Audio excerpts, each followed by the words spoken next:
Muy buenas noches, mi nombre es Santiago Espina Fonnegra, médico y cirujano de la Universidad de Antioquia y especialista en salud ocupacional de la Universidad CES. Les comparto la columna publicada en el Parche del Capuchino el viernes 24 de abril de 2020, titulada Reactivación laboral en tiempos de coronavirus.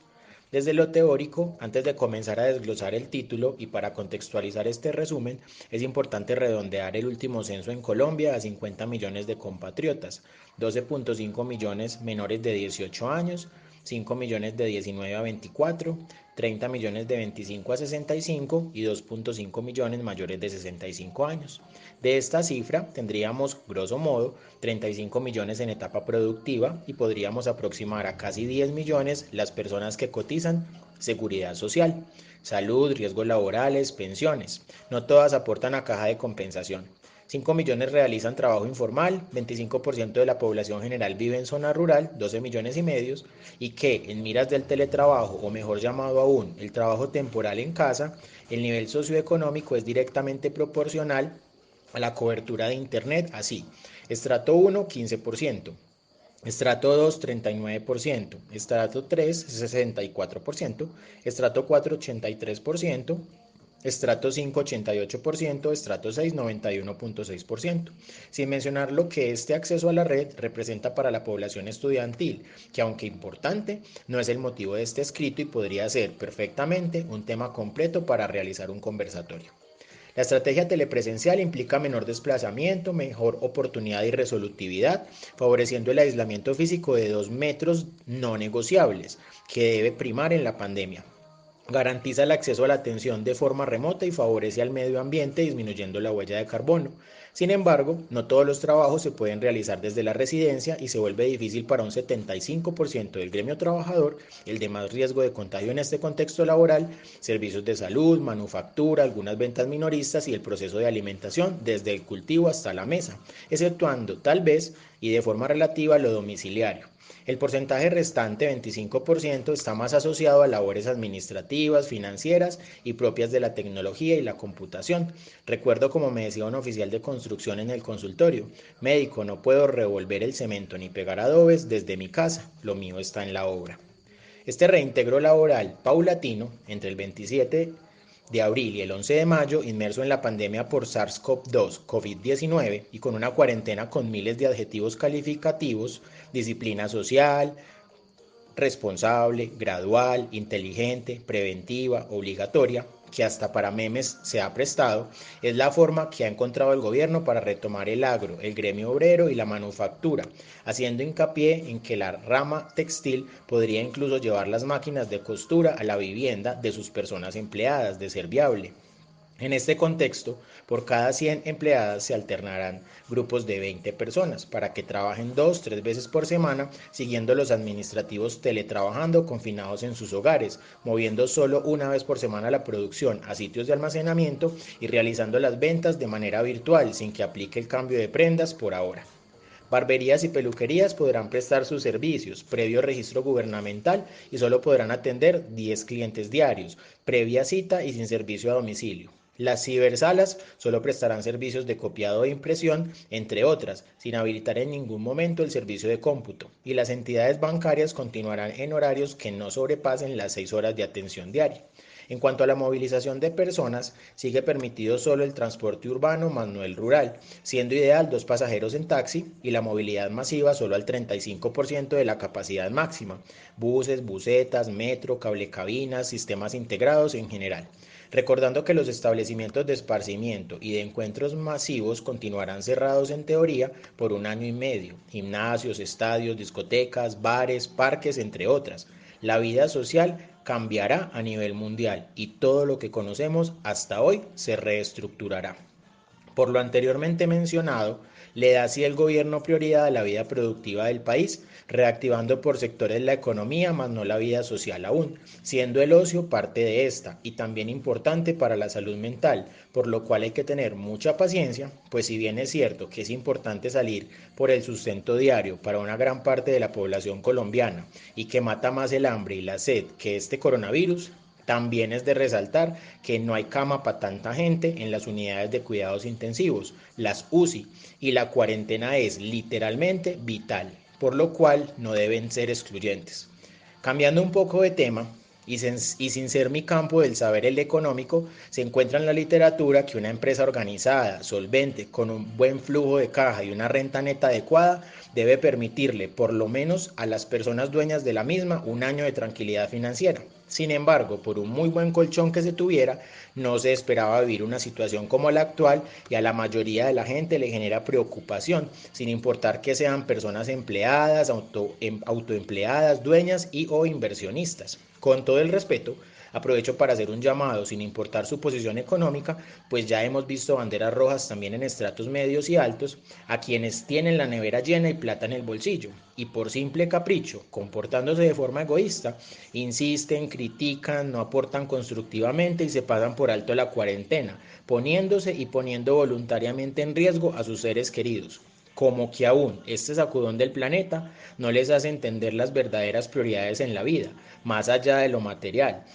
donde debe primar la solidaridad, la compasión, la nobleza, la humildad, el perdón y la tolerancia, así suenen a frase de cajón. Para reducir el impacto en las actividades económicas es importante que los empleadores realicen la planeación, alistamiento e incorporación de medidas de prevención para la prevención, mitigación, contención, las tres fases de una epidemia mundial. Todo esto basado en buenas prácticas que arrojen resultados positivos en una emergencia sanitaria y social que requiere acciones efectivas, jugando un papel fundamental en la minimización de la probabilidad de transmisión y el impacto en la sociedad, y adoptando medidas que reduzcan el riesgo de contagio a corto plazo para los empleados y los costos que esto conlleva a largo plazo para las empresas y la economía en general, apoyados en cuatro pilares: protección de las personas, trabajadoras, proveedoras, clientes, visitantes, estrategias de reactivación, un marco de trabajo, orientación para el mantenimiento y la sostenibilidad, todos ellos enfocados en la calidad y la productividad.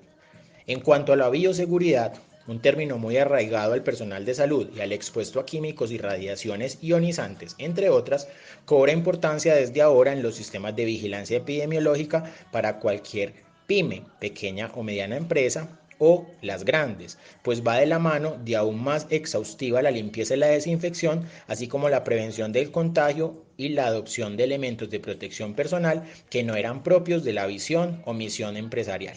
Se habla del uso de lámparas UVC que han sido útiles para la desinfección de otros microorganismos, pero apenas se está adaptando y relacionando su uso con el no tan nuevo coronavirus, por lo que para concluir su utilidad aún amerita más pruebas, y teniendo presente que periodos de exposición continua por más de un año a este tipo de radiación pueden ocasionar alteraciones oculares o dermatológicas, afectar ojos y piel. Como han estado agotados por momentos y se elevó notablemente su precio, los tapabocas pueden ser reutilizados con ciertas medidas, haciendo la salvedad del deber ecológico, pues no se está cambiando el plástico del mar y los ríos por contaminación con guantes y tapabocas. Los de tela se pueden lavar con agua y jabón y secar al sol, pero los quirúrgicos o los N95 pueden reutilizarse lavándoles sin el uso de alcohol o hipoclorito, pues degradan el filtro y su respectiva eficiencia, y secándoles a una temperatura de 65 más o menos 5 grados Celsius, garantizando menos de un 30% de humedad, lo que permite que no se destruyan y puedan reutilizarse hasta 50 veces, desde que se le realice un ciclo de desinfección de 30 minutos como mínimo y máximo. También es útil el calor y la radiación ultravioleta, UV, como segunda opción, con reutilización óptima para 10 ciclos y con leve deterioro a partir del ciclo 20, pues no se daña aún el filtro, pero sí el material elástico que ajusta el tapabocas a la cara, por lo cual pierde su utilidad. El desinfectante de manos, el alcohol glicerinado o llamado antibacterial, así no tenga antibióticos, por lo cual no genera resistencia, los elementos de protección personal, los termómetros infrarrojos sin contacto, el alcohol con concentración de más del 70% y el hipoclorito al 0.5% u otros desinfectantes deben ser parte de la selección de insumos y suministros ideales en el proceso de limpieza y desinfección, y deben ser revisados por cada organización para verificar que no se afecten sus productos, materiales, maquinaria y equipo, de acuerdo a las características de cada proceso productivo, sin olvidar que siempre se debe hacer limpieza con fricción y arrastre antes de pasar a la desinfección, y se sugiere que la misma sea realizada antes de iniciar la jornada, cada 2 o 3 horas de trabajo y al finalizar el laburo, Si hay atención al público, idealmente que sea a través de vitrinas o ventanillas y no olvidarse de citófonos, micrófonos, esferos, datáfonos, grifos, picaportes, entre otros, teniendo presente la permanencia de este virus hasta por 8 horas en los guantes, 1 a 2 días en la ropa, la madera o el vidrio y más de 4 días e incluso en el plástico y los tapabocas.